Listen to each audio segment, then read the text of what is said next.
জমিদারি আমলের খাস জমিতেও থাবা বসিয়েছে জমি মাফিয়ারা। নদিয়া শান্তিপুর থানার বেলগড়িয়া বেলতলা পাড়ার ঘটনা। সোমবার সকালে দুষ্কৃতীরা বেআইনিভাবে জমি দখল করছিল বলে অভিযোগ স্থানীয়দের। এলাকার মানুষ একত্রিত হয়ে বাধা দেওয়ায় চম্পট দেয় দুষ্কৃতীরা।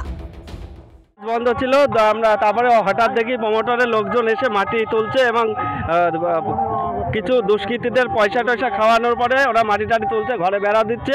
আমরা পুলিশকে জানানোর পরে পুলিশ এসে মানা করার পরে তারপরেও এইসব কাজ চলছে। আমরা তো চাচ্ছি না এটা যে এইভাবে হোক। সুযোগ নিয়ে ওরা দখলদারি চালাচ্ছে।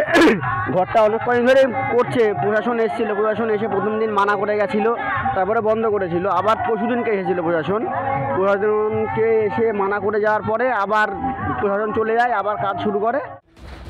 স্থানীয়দের অভিযোগ, বাধা দিতে গেলে এলাকার মানুষকে প্রাণনাশের হুমকি দেয় দুষ্কৃতীরা। ক্ষোভের আঙুল পুলিশ প্রশাসনের দিকেও।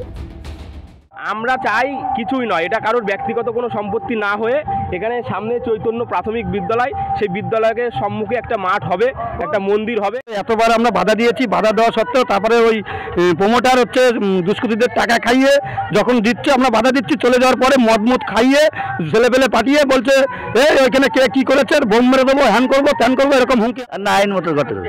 পুলিশ এসে বলছে ঠিক আছে করুক। কে বলেছে? পুলিশ, ফাঁড়ির পুলিশ বলেছে। ফাঁড়ির পুলিশ? হ্যাঁ, কালকে পরশুদিন আসছিল। আমরা এখানে দখল করিনি, তো পয়সা দিয়ে জমি কিনেছি, দখল করবো কেন? জমি রেজিস্ট্রি হয়েছে আপনার নামে? রেজিস্ট্রি হয়নি, তার পয়সা দিয়েছে, রেজিস্ট্রি হবে। কেন বেআইনিভাবে দখল হচ্ছে জমি? এর পিছনে কি রয়েছে কোনো বড় মাথা? নজর দেবে কে? প্রসেনজিৎ বিশ্বাসের রিপোর্ট, ক্যালকাটা নিউজ।